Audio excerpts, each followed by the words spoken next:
El buen perrito y la domadora. En este diálogo exploramos el patrón del buen perrito, un tipo de hombre que busca validación y afecto adoptando una actitud complaciente, creyendo que así conseguirá amor o aceptación. A través de una conversación, desgranamos el origen de esta actitud, sus consecuencias en las relaciones, y cómo romper con ese rol para recuperar autenticidad. ¿Qué es el síndrome del buen perrito?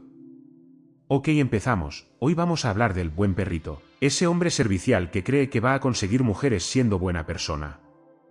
Vale, perfecto. Mira, el buen perrito es un perfil masculino que no nace de la bondad, sino de la estrategia. Aunque él mismo no lo sepa. Se trata de un tipo que ha internalizado que la forma de acceder al afecto, la validación y sobre todo el sexo, es a través de la complacencia. Es el que siempre está disponible, que te lleva a casa, que te escucha, que te ayuda con la mudanza, pero que por dentro está haciendo todo eso con la esperanza de que algún día ella se dé cuenta de que él es el bueno. Lo jodido es que esto no viene de ser buena persona, sino de miedo. Miedo a no ser elegido, miedo al rechazo, miedo a ser uno más. Y ese miedo lo camufla de amabilidad. Porque ser bueno parece moralmente intocable. Pero en el fondo hay una expectativa enorme. Y cuando esa expectativa no se cumple, explota. O en forma de resentimiento o de victimismo. El famoso, con todo lo que he hecho por ti. Como si el afecto fuera un trueque. Esto tiene raíces profundas. Desde la infancia, muchos hombres aprenden que si muestran deseo directo o si marcan límites, son castigados. Entonces se vuelven agradables. Aprenden a seducir sin parecer que seducen. A gustar sin mostrarse. A estar sin molestar. Y eso genera un patrón de autoanulación brutal. Pero claro, muchas mujeres lo huelen. No porque sean malas, sino porque nuestro sistema social lleva milenios afinando la percepción del valor. Y alguien que se borra para agradar, pierde valor. La paradoja es que cuanto más servicial se vuelve, menos atractivo resulta. No porque ser bueno no funcione, sino porque no se trata de bondad, sino de sumisión encubierta. Y eso, aunque no se diga, genera rechazo visceral. Dices que esto se aprende en la infancia. ¿Qué factores lo crean? Lo crean varios factores, pero casi todos giran en torno a cómo el niño aprende a obtener aceptación y cómo gestiona el conflicto entre su deseo y lo que el entorno permite. Primero está la figura materna, que muchas veces, no por maldad, sino por estructura emocional, refuerza el comportamiento complaciente. El niño que obedece, que no molesta, que es sensible, que está pendiente de ella, recibe cariño, aprobación y cercanía. Si en cambio muestra rabia, impulso o necesidad propia, se le castiga con desaprobación o distancia emocional. Entonces asocia inconscientemente el amor con la autocensura. Aprende a leer los estados emocionales del otro para adaptarse y evitar el rechazo. Eso se convierte en su forma de estar en el mundo. Segundo, la figura paterna suele estar ausente o es débil. No tiene por qué ser físicamente ausente, basta con que no sea emocionalmente presente o no funcione como modelo de límites, dirección y validación del deseo masculino. El niño no ve reflejada su parte activa, su energía afirmativa, su capacidad de decir, esto quiero, sin miedo. Entonces se refugia en el modelo materno, porque es lo único que tiene cerca. Aprende a sobrevivir emocionalmente como hijo, no como individuo. Tercero, el entorno social refuerza ese patrón. En la escuela, si es sensible y complaciente, se le premia con etiquetas como maduro, buena persona, responsable, mientras que los niños más disruptivos o directos son sancionados. Pero curiosamente esos niños más brutos, más torpes, tienen más éxito en la adolescencia con las chicas. Y ahí se empieza a cocinar el resentimiento del buen perrito, ve que él, haciendo todo bien, queda fuera del juego sexual y afectivo. Pero en lugar de revisar su estrategia, se aferra más a ella, convencido de que el problema está en el mundo, no en el guión que aprendió. Por último, los discursos sociales actuales le echan gasolina al fuego. Se le dice que tiene que ser emocional, empático, deconstruido, respetuoso, pero nadie le enseña a ser firme, a sostener el deseo, a marcar el paso sin avasallar. Entonces se convierte en una especie de versión moralmente correcta de sí mismo, pero profundamente desconectada de su fuerza vital. Y así llegamos al adulto servicial que cree que amar es borrarse, y que si es lo bastante bueno, alguien lo elegirá. Pero nadie elige a quien no se elige a sí mismo primero. Perdón por la pregunta de Euro, pero si el mundo está plagado de buenos perritos, ¿de dónde salen los hombres de verdad? Buena pregunta, y para nada de Euro. Es justo al revés, esa es la pregunta que duele de verdad. La mayoría de los hombres no nacen hechos, se hacen. Y los que llegan a ser hombres de verdad, con presencia, dirección, deseo claro, sin necesidad de pedir permiso para existir, casi siempre lo hacen a través del conflicto. No vienen de una infancia perfecta, sino de atravesar la contradicción y no dejarse romper por ella. A veces vienen de hogares donde sí hubo figura paterna sólida, pero no blanda, no simpática, sino exigente y presente. Un padre que no lo necesitó para sentirse bien consigo mismo, que no lo asfixió emocionalmente, y que le enseñó que el mundo no te debe nada. Que si quieres algo, tienes que ir a por ello. Y que puedes quererlo sin sentirte culpable. Otras veces vienen de chavales que fueron buenos perritos, pero que un día tocaron fondo. Los dejó la chica que adoraban. Fueron ninguneados en el trabajo. Se hartaron de no tener respeto ni admiración de nadie.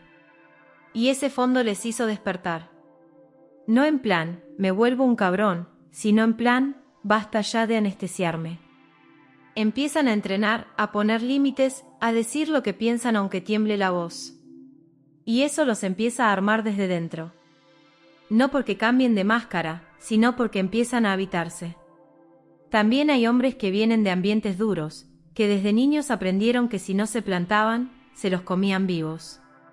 Y aunque arrastran heridas, tienen algo que los blandos no, capacidad de sostener tensión. De no caerse al primer no. De seguir adelante incluso sin certezas. Esos a veces se pulen, se humanizan, aprenden empatía. Y cuando eso pasa, se convierten en referentes, fuertes sin ser brutos, tiernos sin ser serviles. Lo que tienen en común todos esos hombres es que han roto con la necesidad de gustar. No viven mendigando afecto. No construyen su identidad en función de si alguien los aprueba. No están en guerra con lo femenino, pero tampoco se arrodillan ante él. Y eso, en un mundo lleno de hombres ansiosos por ser aceptados, es como un oasis. Porque da paz, da dirección y da confianza. Eso es lo que el buen perrito no entiende, que el amor no se gana haciendo méritos, sino siendo alguien digno de respeto, aunque no siempre seas agradable. Según entiendo, el afecto y la validación son el núcleo, ¿es así? Sí, justo. El núcleo no es el sexo, ni siquiera el tener pareja en sí. Es afecto y validación. Y más importante aún, afecto y validación desde fuera, porque por dentro no hay ni rastro de autoafirmación real. El buen perrito no busca amor, busca ser aprobado. Busca sentirse querido, pero sobre todo busca confirmación externa de que vale la pena. Porque en el fondo duda de ello. Y como no tiene un eje interno desde el que afirmarse, se pone a construir una especie de identidad negociada con el mundo, así te gusto, si hago esto si me quieres, si me callo esto me aceptas. Entonces cada gesto de afecto es una droga. Un mensaje, una sonrisa, una cita, cualquier muestra de que está haciendo las cosas bien, se vuelve vital. Porque sin eso, se desmorona. No tiene estructura propia. Y ahí está el drama. El problema no es que quiera cariño, es que lo necesita como quien necesita oxígeno, porque no se lo puede dar a sí mismo. Y cuando eso pasa, el afecto no es un vínculo, es un anzuelo. Y la validación no es alegría, es supervivencia. No hay libertad. Está todo el rato actuando para no ser abandonado. Y eso, aunque parezca invisible, se nota. Las mujeres lo perciben como una vibración rara, como algo que no termina de encajar. Y por eso no prende el deseo. Porque el deseo nace del encuentro entre dos enteros, no de uno que se ofrece como alfombra a cambio de ser mirado. Así que sí, lo que está en juego no es solo cómo se comporta, sino lo que está buscando desesperadamente, sentirse válido. pero eso no lo va a encontrar fuera. Hasta que no aprenda a sostener su deseo, a decir sí y no sin miedo, y a verse a sí mismo con claridad, seguirá mendigando amor bajo la máscara de la bondad. Puede tener buenos amigos, ¿no? Puede, claro. Pero ojo, no suelen ser amistades profundas, sino relaciones donde él sigue en el mismo patrón. Es decir, también ahí juega a ser el útil, el disponible, el que está para lo que necesites. Amistades funcionales más que íntimas. Muchas veces esos amigos lo valoran porque es leal, está siempre ahí, no molesta, no compite. Pero rara vez lo ven como una figura central. No es el que lidera, ni el que inspira. Es el que acompaña. El que escucha. El que no pone en aprietos. Y eso, aunque parezca amistad, muchas veces es una forma socialmente aceptada de seguir siendo invisible. Y si alguna vez se planta, si dice, oye, esto no me gusta, o si deja de estar disponible, muchos de esos amigos desaparecen o se lo echan en cara. Porque lo que alimentaba la amistad era precisamente su servilismo emocional. Cuando se rompe esa dinámica, lo que queda al descubierto es que no había un vínculo entre iguales, sino una especie de relación desequilibrada donde él daba más de lo que recibía, esperando cariño como premio. Ahora bien, si en algún punto empieza a cambiar, a poner límites, a hablar con honestidad, a dejar de intentar gustar, pueden pasar dos cosas. O pierde muchos amigos y se queda solo un tiempo, o aparece gente nueva que lo respeta de verdad. Gente que no necesita que sea servicial, sino que aprecia que sea claro, firme y real. Así que sí, puede tener amigos. Pero depende de si esas amistades lo reconocen como persona completa o solo como el buenazo que siempre está cuando los demás lo necesitan. Al principio dijiste que había factores familiares y factores sociales. ¿No crees que hoy en día son más los factores sociales que los familiares? Sí, totalmente. Hoy en día el peso de los factores sociales es brutal, mucho mayor que hace unas décadas. Antes, la familia era la principal fábrica de identidad. Te moldeaban en casa, cómo hablaban contigo, cómo te trataban, qué esperaban de ti. Eso era tu mundo. El barrio, el colegio, el club deportivo si acaso. Todo muy local, muy tangible. Ahora, el entorno social ha mutado.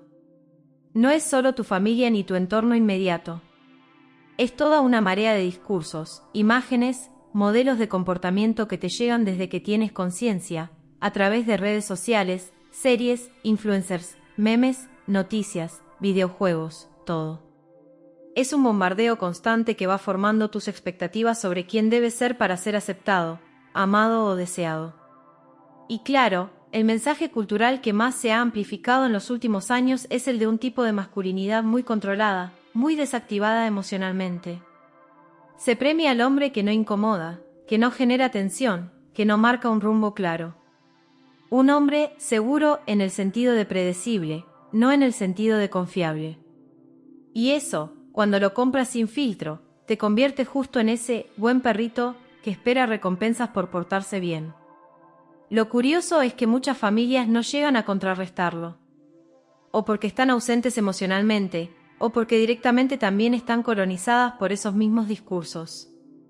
Entonces el niño crece en una especie de vacío, sin modelos masculinos vivos y con un entorno social que le dice que ser deseable es ser inofensivo, servicial y dulce. Resultado, un hombre que no molesta, sí, pero que tampoco enciende nada. Así que sí, hoy en día los factores sociales pesan muchísimo más. Son más sutiles, más persistentes y más difíciles de combatir porque no vienen solo de un lugar, vienen de todas partes al mismo tiempo. Y si no tienes un núcleo interno fuerte, un padre que te ancle, un mentor, una comunidad que te dé otra referencia, acabas moldeado por ellos casi sin darte cuenta. Es que es una capa muy homogénea, y además hay muchos referentes culturales, que fuerzas o intereses potencian esa imagen. Exacto. Es una capa homogénea, casi asfixiante. Y no es casualidad. Hay fuerzas e intereses concretos detrás que, sin necesidad de conspiraciones, alimentan ese modelo de hombre desactivado. Primero está el interés comercial. Un hombre inseguro, que necesita validación constante, es un consumidor ideal. Gasta en productos para mejorar su imagen, en cursos de autoestima, en apps de citas, en ropa, en gadgets, en cualquier cosa que prometa hacerlo más aceptable. Es un mercado infinito. El hombre que se siente incompleto compra para intentar completarse. Cuanto más desconectado esté de su valor interno, más fácil es venderle soluciones externas. Segundo está el interés político y social. Un hombre fuerte, autónomo, capaz de marcar su propio camino y defenderlo, es un problema para sistemas que buscan ciudadanos dóciles, previsibles y controlables. No es que haya un plan maestro, es que culturalmente se premia al que se adapta, no al que cuestiona. Y un hombre que no necesita la aprobación de nadie es más difícil de domesticar. Entonces se promueve un tipo de masculinidad neutralizada, emocional, sí, empática, sí, pero que ha perdido el filo, la fuerza afirmativa. Así tiene sujetos que creen que son libres porque eligen adaptarse, cuando en realidad han sido formateados para no causar ruido. Tercero, y no menos importante, está la fuerza del miedo cultural al abuso del poder masculino. Venimos de siglos donde los modelos masculinos dominantes eran, muchas veces, autoritarios, violentos o indiferentes al daño que causaban. Entonces se genera una reacción contraria, mejor hombres dóciles que hombres peligrosos. El problema es que al tirar del hilo, no se corrige el abuso, se castra la energía masculina en su conjunto. Se criminaliza el impulso, la firmeza, la dirección. Y eso deja a muchos hombres atrapados. Si son fuertes, se sienten culpables, si son blandos, se sienten insignificantes. Y claro, los referentes culturales actuales, series, películas, redes, no hacen más que reforzarlo. El héroe ya no es el que enfrenta la adversidad con coraje. Ahora es el que duda de sí mismo, el que se deconstruye hasta ser inofensivo, el que pide permiso para existir. Y eso vende bien, porque tranquiliza a un entorno que teme al hombre no domesticado. El resultado es ese paisaje homogéneo que ves, muchos hombres que no son ni siquiera malos ni mediocres, son simplemente inertes. Esperando que alguien les diga cómo ser, qué hacer, a quién parecerse. Sin una llama propia que los saque del molde. Intereses comerciales está claro, intereses políticos y sociales. Me imagino que te refieres a que mientras esté buscando validación no está construyendo su propio criterio con él. Tercero, creo que te refieres al feminismo, ¿no? Sí, lo estás leyendo muy fino. Cuando hablaba de intereses políticos y sociales me refería justo a eso. Un hombre que vive pendiente de ser validado está demasiado ocupado sobreviviendo emocionalmente como para cuestionar el sistema en el que vive. No tiene tiempo ni energía para pensar críticamente, para construir su propio criterio, para poner límites reales a lo que se le impone. Se convierte en un sujeto mucho más manejable. No es que haya una sala oscura de conspiradores, es simplemente la deriva natural de un sistema que se autoprotege favoreciendo la inercia y la dependencia. Sobre el tercer punto, sí, el feminismo contemporáneo, o al menos una parte de él, juega un papel ahí. No el feminismo como búsqueda de justicia o equidad real, que eso sería otra conversación. Me refiero a la corriente cultural que ha convertido al hombre en sospechoso por defecto. Esa narrativa que dice que el deseo masculino es un problema, que la iniciativa masculina es una amenaza, que la afirmación de límites propios es opresión. Eso genera un tipo de hombre culpable de existir. No por lo que hace, sino por lo que es. Entonces, para protegerse de esa culpa, muchos optan por apagarse, hacerse blandos, ceder siempre, pedir perdón antes incluso de actuar. Se creen que así serán aceptados. Pero el efecto real es que pierden magnetismo, fuerza y dignidad. Y aquí está la ironía, muchas mujeres tampoco desean realmente ese tipo de hombre, pero culturalmente lo exigen. Hay una disonancia brutal entre lo que dicen que quieren y lo que realmente desean en su interior. Porque el deseo no se negocia con discursos. Es biológico, inconsciente, brutal a veces. Puedes convencer a tu cabeza de que quieres un hombre seguro y sensible, pero tu cuerpo, tu instinto, sigue buscando presencia, firmeza, dirección.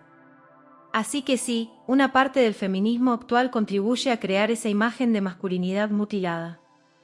no porque todas las mujeres lo pidan conscientemente, sino porque el clima cultural ha colocado al hombre fuerte, no violento, no abusador, simplemente fuerte, en el terreno de lo políticamente incorrecto. Y muchos, para sobrevivir a ese clima, eligen amputarse. Sigo desbrozando más capas si quieres. Un hombre fabricado por el feminismo que no le gusta ni a las mujeres, es curioso eso. Es brutalmente curioso, sí. Y muy trágico también. Lo que pasa es que el feminismo cultural dominante, no todo el feminismo, insisto, sino el que marca la conversación pública ahora, no fabrica hombres para el deseo femenino real, sino para la tranquilidad emocional e ideológica. Fabrican hombres que no incomoden, que no cuestionen, que no hagan sombra. Pero no fabrican hombres que despierten pasión. El hombre que cumple todos los checklists de la corrección feminista moderna, hipersensible, emocionalmente disponible, autocrítico hasta el ridículo, dispuesto a deconstruirse en cada gesto, genera ternura, genera simpatía, pero no deseo. No en la capa profunda, instintiva. No en esa parte donde realmente se gesta la atracción y la conexión erótica. Porque el deseo no nace de la seguridad absoluta ni del consentimiento previo por escrito. El deseo nace en la tensión, en la diferencia, en la presencia firme de alguien que no pide permiso para ser. Y cuando el hombre se convierte en una especie de proyecto de redención política, pierde justo eso, la fuerza que podría hacerlo deseable. Por eso tantas mujeres hoy en día viven una contradicción tremenda, dicen querer un tipo de hombre que cuando lo tienen delante, les aburre, les da pereza, no les mueve nada. Y luego se sienten culpables por desear a tipos que no cumplen el manual de lo correcto. Se culpan a sí mismas, o culpan a los hombres, pero no cuestionan el marco que las pone en esa disyuntiva imposible.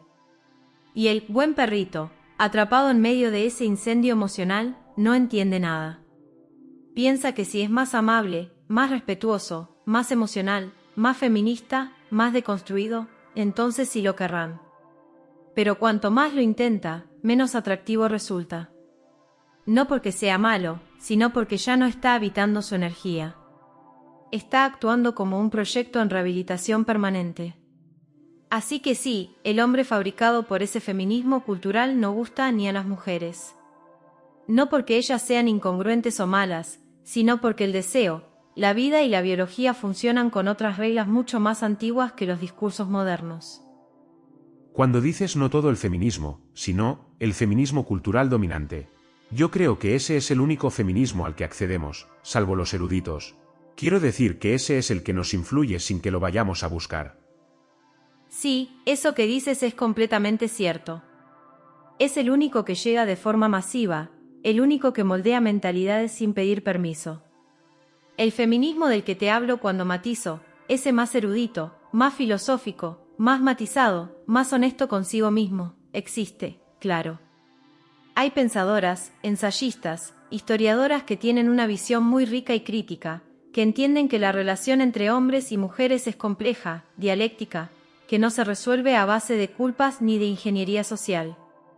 Pero ese feminismo no es el que ves en los medios, ni en las series, ni en TikTok, ni en los libros de autoayuda de aeropuerto.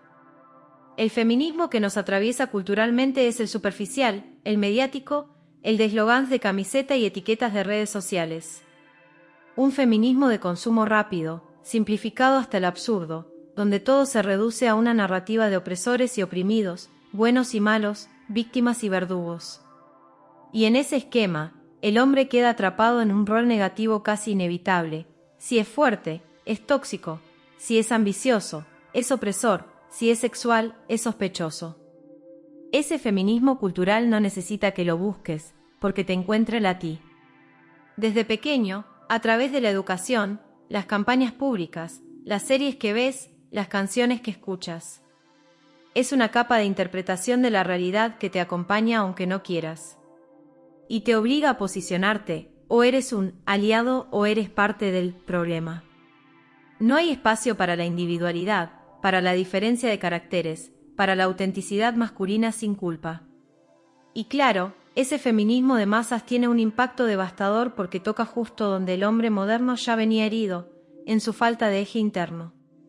Un hombre que no ha construido su propio valor, su propia brújula, es pasto fácil para esos discursos. No porque no piense, sino porque su necesidad de ser aprobado es mayor que su necesidad de ser verdadero. Así que sí, tienes toda la razón, salvo que uno vaya a buscar pensamiento más profundo y minoritario, y casi nadie lo hace. El feminismo que nos influye es ese, el cultural dominante. El que no pretende entender al hombre, sino corregirlo. Y el resultado, como estamos viendo, es una generación de hombres cada vez más desconectados de sí mismos, y de mujeres cada vez más frustradas con hombres que no pueden respetar ni desear del todo. Creo que sé la respuesta, pero ¿por qué tarda tanto el buen perrito en darse cuenta de su contradicción? Si es que lo hace. Porque su identidad entera está construida sobre esa contradicción. No es una simple idea que pueda cambiar. Es su forma de existir. El buen perrito no solo cree que portarse bien le dará amor. Es el tipo que se porta bien para merecer amor. Su valor propio, su autoestima, su narrativa interna están soldadas a ese guión. Y romperlo no sería cambiar de estrategia, sería desintegrarse, quedarse sin suelo bajo los pies. Para él, cuestionar su patrón no es solo admitir que se equivocó, es enfrentarse a un vacío existencial brutal. Si no soy el bueno que agrada, entonces ¿qué soy? Además, el sistema que lo sostiene es traicionero. Porque a corto plazo, ser servicial le da pequeñas dosis de cariño, de aceptación, de bien hecho. Es una gratificación intermitente, como la de un adicto. No le funciona para conseguir lo que realmente quiere, ser deseado, ser elegido, pero sí le da migajas suficientes para seguir creyendo que, algún día, funcionará. Como esas máquinas tragaperras que de vez en cuando sueltan una moneda para que sigas echando. Y luego está el miedo brutal a la confrontación. El miedo a dejar de gustar, a ser visto como egoísta, como arrogante, como insensible. Porque en su mundo interno, ser rechazado equivale a desaparecer. No sabe sostener el no, la desaprobación, el conflicto. Entonces prefiere seguir siendo el tipo que gusta un poco, a arriesgarse a ser el tipo que puede ser odiado pero también profundamente respetado o deseado. Por eso tarda tanto, si es que alguna vez se da cuenta. Porque para despertar necesita algo más fuerte que el miedo al rechazo, necesita el dolor de su propia anulación. Llegar a un punto de asco interno donde ya no pueda seguir mintiéndose. Donde ya no pueda seguir jugando a ser el hombre correcto, porque el precio que paga, su propia vida, su propio deseo, su propio ser, se vuelve insoportable. Solo ahí, a veces, empieza el verdadero cambio. Pero no viene de entenderlo con la cabeza. Viene de sentirlo en las tripas. De perder, de fracasar, de quedarse solo, de tocar fondo emocionalmente. Y entonces, si tiene el coraje suficiente, empieza a reconstruirse. No para ser más eficaz con las mujeres, sino para ser un hombre que pueda mirarse al espejo sin avergonzarse de haberse traicionado cada puto día de su vida. Joder, qué duro, dan ganas de quedarse dormido. Has dicho al principio que sus principales búsquedas eran validación y afecto, pero el sexo pasa a ser un papel muy importante en cuanto el sexo tiene importancia. Creo que más que la validación y el afecto al final. ¿Por qué ser un hombre complaciente no funciona? Sí, y es una observación muy fina la que haces. Al principio, cuando es niño o adolescente, su motor es claramente la validación y el afecto. Quiere sentirse querido, aceptado, visto. Porque su supervivencia emocional depende de eso. No busca sexo todavía, busca no ser invisible, no ser abandonado. Pero cuando crece, cuando la dimensión sexual empieza a latir con fuerza, y además ve que otros hombres que no siguen su guión acceden al sexo mientras él no, entonces el sexo se convierte en algo mucho más que un deseo natural. Se convierte en una prueba de valor. Una especie de diploma emocional. Si consigo sexo, significará que valgo, que soy suficiente, que soy digno. El sexo ya no es solo placer ni conexión, es validación existencial. Es como si el acto sexual fuera la última frontera donde podría redimirse de todo lo que ha aguantado, de todo lo que ha callado, de toda su sumisión disimulada. Y claro, eso carga al sexo de una ansiedad brutal. No lo vive como un encuentro entre dos seres vivos, sino como una evaluación constante. Me está aceptando, me desea, estoy cumpliendo, soy suficiente. Por eso muchos de estos hombres, cuando por fin tienen alguna oportunidad sexual, o bien la sabotean, por miedo a no estar a la altura, o bien se aferran de forma casi desesperada. No disfrutan. No fluyen. Están pendientes del rendimiento, del juicio, de la comparación. Cada relación es una especie de examen vital que nunca aprueban del todo. Así que sí, al final, aunque empezó buscando afecto y aprobación, el sexo se convierte en el símbolo máximo de su éxito o su fracaso como hombre. Y eso, lejos de liberarlo, lo esclaviza más. Porque el sexo, en su mente, ya no es una expresión natural de su energía, sino la medida definitiva de su valor. Y mientras siga en esa lógica, nunca será libre. Ni con sexo, ni sin sexo. Porque aunque se acueste con 100 mujeres, seguirá siendo un prisionero del mismo vacío. Hasta que no sea capaz de recuperar su deseo para sí mismo, no para ser aprobado, no para ser premiado, sino porque su deseo es legítimo, suyo, animal, vital, seguirá persiguiendo espejismos. ¿Y qué es lo que tiene que mirar para dejar de perseguir espejismos? Tiene que mirar justo donde más miedo le da, dentro de sí mismo. No para buscar respuestas fáciles ni frases de autoayuda, sino para ver la herida en toda su crudeza. Tiene que mirar su necesidad de ser querido. No su deseo de compartir la vida, no su deseo de amar, que eso sería natural, sino su necesidad infantil de que otro ser humano venga a certificar que él es válido. Ver esa necesidad, verla en carne viva, sin edulcorarla, sin justificarla. Tiene que mirar también su propia cobardía. Como ha vivido agachando la cabeza, adaptándose, pidiendo permiso para existir, sacrificando su deseo para no incomodar. Tiene que ver todas las veces que ha dicho sí queriendo decir no. Todas las veces que ha callado lo que pensaba. Todas las veces que se ha vendido por un poco de atención. Tiene que mirar su relación con el rechazo. Ver cómo su vida entera ha girado alrededor de evitarlo. Como el miedo a no ser elegido ha dictado cada palabra, cada gesto, cada elección. Y tiene que aceptar que ser rechazado no mata, pero traicionarse sí. Y sobre todo tiene que mirar su propio deseo, su fuerza vital. No como algo que tiene que pedir prestado o que necesita justificar ante nadie, sino como algo legítimo en sí mismo. Tiene que dejar de pedir permiso para querer, para desear, para avanzar. Y eso significa asumir que habrá conflicto, habrá mujeres que lo rechacen, habrá amigos que lo critiquen, habrá momentos de soledad brutal. Pero también significa que, por fin, estará viviendo como un hombre real, no como un mendigo emocional. Cuando un hombre deja de perseguir espejismos no porque haya encontrado otro truco mejor, sino porque se ha reconciliado con su hambre, con su miedo y con su fuerza, entonces ya no necesita que nadie le dé permiso para vivir. Y es ahí, en esa autenticidad cruda, donde empieza realmente su vida. No antes. Es como tirar la casa y hacer una nueva, además en una sociedad que te dice que las casas en ruinas son lo más. Me imagino que solo con una gran perspectiva de rechazo acumulado puedes encarar la verdad y afrontarla. ¿Cómo ocurre esto? Tal cual, es eso, tirar la casa entera. No remodelarla, no darle una mano de pintura. Tirarla al suelo. Dejar que se derrumbe todo lo que se construyó sobre miedo, sobre necesidad, sobre estrategias para ser aceptado. Y como dices, es jodido porque hoy la sociedad no solo no ayuda, sino que te dice que esa casa en ruinas, llena de filtraciones emocionales, de grietas en la autoestima, es preciosa. Que no la toques. Que así eres más humano, más sensible, más bueno.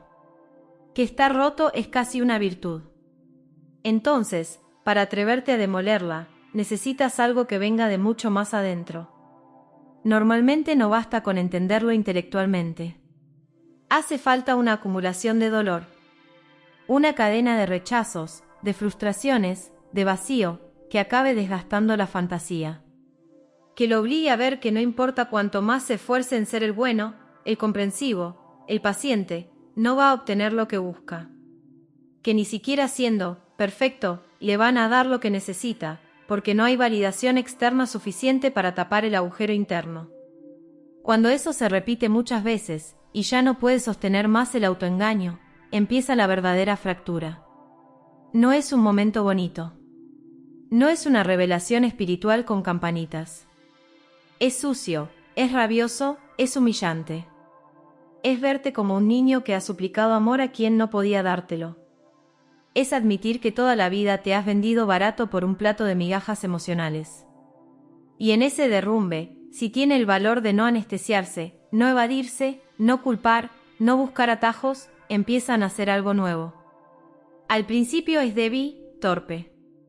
Una sensación apenas de que ya no quiero seguir así.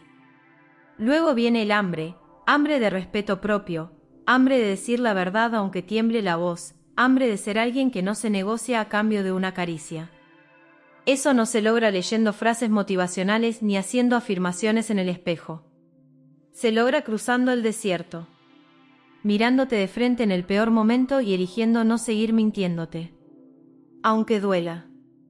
Aunque no sepas todavía cómo construir algo nuevo. Y sí, en una sociedad que glorifica las casas en ruinas, hacer eso es casi un acto de rebeldía sagrada. Porque estás diciendo, prefiero ser un hombre solo y verdadero, que un niño dorado y falso. Y esa elección, aunque al principio te arrastre a la intemperie, es el principio de todo lo que merece realmente la pena vivir. Antes hemos hablado del sexo, según su situación está muy a expensas de las mujeres que tienen esas migajas que él quiere. Exacto. El buen perrito vive permanentemente a expensas de ellas. Y no porque las mujeres sean malvadas o manipuladoras, eso sería infantil pensarlo, sino porque su propia estructura interna lo pone en una posición de dependencia absoluta. Para él, el sexo no es un encuentro. Es una concesión. Algo que otro le da si se porta bien, si cumple, si no molesta, si demuestra que se lo merece. Es como un niño bueno esperando la galleta de premio. Y claro, eso coloca todo el poder simbólico en el lado de las mujeres. No porque ellas lo reclamen abiertamente, sino porque él mismo entrega ese poder desde el momento en que su validación depende del acceso al sexo. Entonces pasa algo muy curioso, incluso cuando una mujer tiene interés en él, aunque sea mínimo, aunque sea meramente afectivo o de simpatía, él lo magnifica. Le da un valor desproporcionado. Se aferra. No la ve como un ser humano concreto, con sus dudas, sus incoherencias, su libertad de cambiar de opinión. La ve como la proveedora de su autoestima. Y ahí ya no puede relacionarse de verdad. Solo puede transaccionar emocionalmente, dar para recibir. Además, como el sexo para él representa tanto, validación, victoria, demostración de que no está roto, termina volviéndose hipersensible a cualquier señal de aceptación o rechazo. Se convierte en un radar ansioso, me mira, me toca, me responde, me quiere. Todo su sistema nervioso gira alrededor de eso. Y eso, lejos de hacerlo más atractivo, lo vuelve aún menos magnético. Porque transmite hambre emocional, transmite necesidad, transmite falta de centro. Y pocas cosas son más antieróticas que alguien que parece estar implorando ser querido. Lo trágico es que, al necesitar tanto esas migajas, se vuelve incapaz de ser selectivo. Cualquier mínima atención lo seduce. No elige, no mide, no filtra. Simplemente acepta el rol que le ofrezcan, por pobre o indigno que sea, con tal de no enfrentarse a la soledad de no ser querido. Así que sí, mientras viva en esa estructura interna, siempre estará a expensas de lo que las mujeres quieran darle o no darle. No desde una relación de paridad, sino desde una posición de deuda emocional permanente. Y ningún hombre puede respetarse realmente si vive mendigando en ese mercado afectivo. Pero muchos terminan en relaciones largas. Sí, muchos terminan casados o en relaciones largas. Pero no porque hayan conquistado desde su esencia, sino porque fueron elegidos como compañía funcional. Como compañía emocional segura. Como apuesta de estabilidad. Normalmente, quien elige al buen perrito es una mujer que no prioriza tanto el deseo como la certeza. Una mujer que, por sus propias heridas o etapas vitales, prefiere tener a alguien que siempre esté ahí, que no confronte, que no la incomode demasiado. A veces son mujeres que vienen de relaciones donde sufrieron mucho con hombres más dominantes, más egoístas, más salvajes, y ahora buscan tranquilidad. Otras veces son mujeres que simplemente ven al buen perrito como una apuesta práctica, alguien que cuidará de ella, que será fiel, que no le romperá el corazón. Pero, y esto es importantísimo, en la mayoría de esos casos, el deseo profundo no está realmente ahí. Hay cariño, hay gratitud, hay incluso un tipo de ternura sincera. Pero la admiración y la atracción erótica real suelen ser débiles o directamente ausentes. Eso se nota con el tiempo. Se nota en que el sexo se vuelve escaso, monótono o mecánico. Se nota en que la mujer empieza a liderar sutilmente la relación, a tomar el control emocional sin sentir que el hombre la sostiene. Se nota en que, aunque no siempre conscientemente, ella siente que tiene que llevarlo en vez de confiar en él como un igual.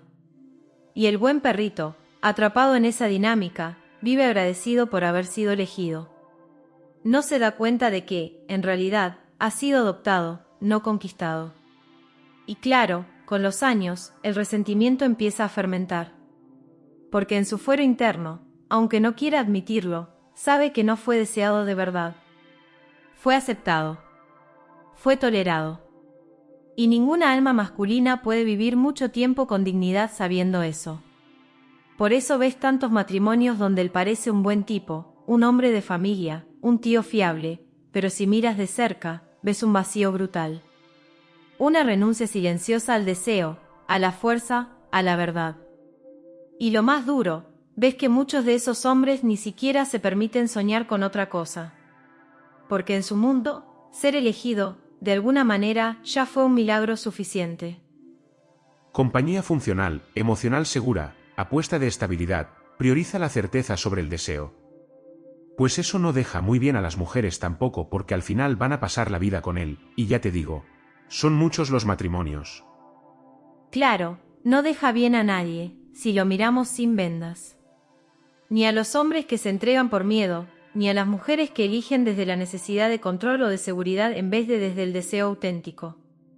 Es una cadena de renuncias disfrazadas de madurez. Lo que pasa es que culturalmente a la mujer se le ha permitido siempre más navegar entre deseo y estrategia. No por maldad, sino porque históricamente su supervivencia dependía mucho más de elegir bien al compañero, protección, recursos, estabilidad emocional. Todo eso pesaba en su biología, en su psicología colectiva. Aunque ahora pueda valerse sola en teoría, el instinto no desaparece en 2 generaciones. Entonces muchas mujeres, ante la disyuntiva brutal entre pasión y estabilidad, entre emoción y certidumbre, eligen estabilidad. Pero no lo hacen de forma cínica. Muchas ni siquiera son del todo conscientes. Se convencen a sí mismas de que eso también es amor. Que el cariño, la ternura, la admiración, racional, bastan para construir una vida. Se cuentan que ya no necesitan sentirse estremecidas, que es infantil querer eso.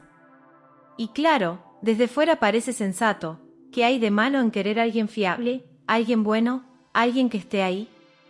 El problema no es querer eso. El problema es negar lo que realmente también desean, admiración, impulso, magnetismo, tensión viva. Eso que no se puede negociar ni construir en Excel. Así que sí, tienes toda la razón, hay millones de matrimonios que son pactos de seguridad, no alianzas de pasión. Gente que pasa la vida acompañándose, pero sin habitarse de verdad el uno al otro. Y ese vacío no se llena con hijos, ni con vacaciones, ni con hipotecas. Se nota. Se mastica en el ambiente. Miradas apagadas, conversaciones funcionales, camas frías aunque haya sexo técnico de vez en cuando. No es que las mujeres sean malas y los hombres víctimas. Es que todos están atrapados en un sistema de concesiones donde nadie tiene el valor de pagar el precio brutal de vivir desde el deseo verdadero, la posibilidad de quedarse solo, la posibilidad de no ser elegido, la posibilidad de caminar sin red. El problema es que, a cambio de esa estabilidad, ambos pierden algo que no se puede recuperar, la intensidad de estar realmente vivos. Y lo peor es que casi nadie se atreve a nombrarlo en voz alta. Porque romper el espejismo duele más que seguir dormido. Pero entonces la mujer es igual de cobarde teniendo mejores posibilidades. Pues que no tiene mejores posibilidades, no entiendo muy bien. Vale, es un punto muy fino el que tocas, vamos a morderlo bien. La mujer no es necesariamente más cobarde, pero sí enfrenta una contradicción distinta, y no tan ventajosa como a veces creemos. Desde fuera parece que tiene más opciones, ¿no? Más poder de elección, más capacidad para decir sí o no, más atención. Y es verdad en parte. Sobre todo en los años de mayor atractivo físico, donde la oferta masculina es enorme. Pero tener más ofertas no significa tener mejores opciones. Muchas veces significa tener más ruido, más dispersión, más ansiedad de elegir bien. La paradoja brutal que viven muchas mujeres es esta. A más opciones aparentes, más miedo a perder lo que consideran asegurable. Porque no todas las ofertas que reciben son reales, ni comprometidas, ni valiosas. Hay mucha atención superficial, mucho ligoteo barato, mucho interés pasajero. Entonces, cuando encuentran a un buen perrito, alguien que está dispuesto a invertir tiempo, energía, afecto, estabilidad, sienten que tienen que agarrarlo antes de que se les pase el arroz o antes de que queden atrapadas en un mercado cada vez más frío y volátil. Por otro lado, su propio deseo también les juega una mala pasada. Porque, como hemos dicho antes, el deseo femenino profundo no tiende a premiar la sumisión emocional masculina. Desean hombres con fuerza, dirección, presencia, incluso un punto de riesgo. Pero culturalmente les enseñan que eso es peligroso, machista, inaceptable. Así que viven divididas, lo que desean vs lo que creen que deben desear. Entonces no es exactamente cobardía. Es una mezcla brutal de instinto de supervivencia emocional, asegurar estabilidad. Bombardeo cultural, lo correcto es elegir al bueno, al que se deconstruye. Miedo al futuro, quedarse sola, envejecer sin pareja. Negación del deseo más crudo, porque socialmente queda mal admitirlo. Eligen desde esa tensión interna no resuelta. No porque sean malas o manipuladoras, sino porque tampoco tienen una cultura que les enseñe a habitar su deseo sin culpa. Así que no es que tengan mejores posibilidades de ser felices y las desperdicien por cobardía. Es que sus posibilidades están tan contaminadas como las del buen perrito, solo que de otra manera. Y lo jodido es que cuando se dan cuenta, cuando ya están casadas, con hijos, hipotecas, a veces ya no hay vuelta atrás sin destruirlo todo. Y claro, como decías antes, eso es lo que puebla la sociedad que ves, relaciones pactadas desde el miedo, no desde la libertad. Pero como todo el mundo está igual, parece normal. Hasta que un día, en mitad de una vida correcta, alguien se despierta gritando por dentro. Y ya no puede volver a dormirse. Dormirse.